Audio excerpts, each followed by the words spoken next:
निस्केर लड्यो भने कुन आऊ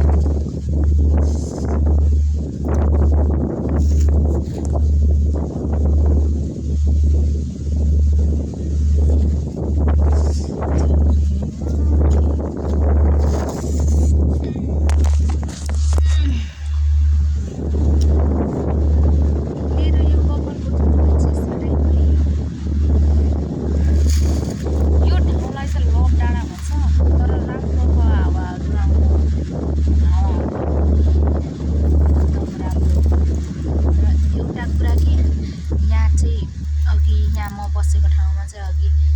एकजना केटा अनि एकजना केटी आएको थियो कि अनि हामी आयौँ अनि हामी आएर त्यहाँ गएको उठेर हिँडिरहेको यतिकै भ्लग बना कि के उड्छ के त्यो त लहरा हो ल उड्दैन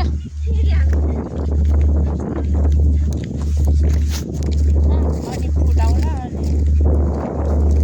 साथीहरू यस्तो मस्त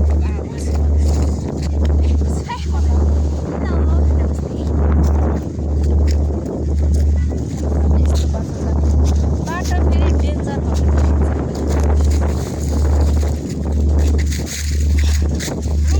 बस्दाखेरि झ्याउ लाग्यो अनि त्यही भएर हामी चाहिँ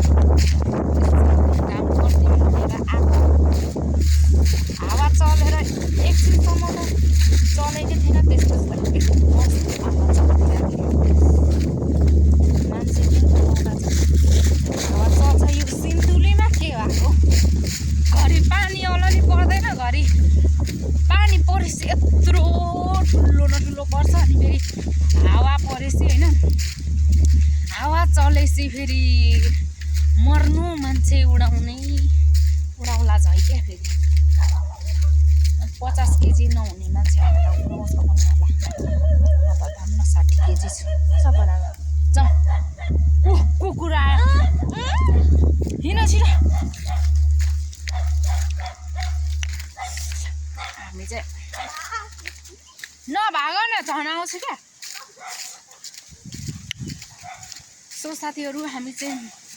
लभ डाँडाबाट फर्किसकेका छौँ अब रुममा गएर के गर्ने होला त भनेर चिन्तित हुनुहुन्छ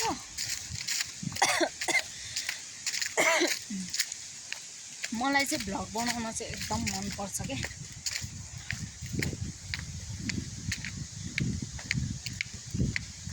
एक्लै भए पनि बरु बोल्दै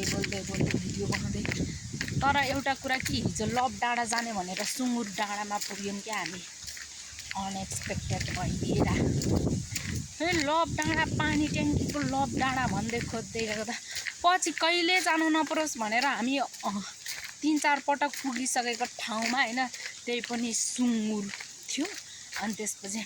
सुँगुरको गुनेको सिनै बनाएको त्यस्तो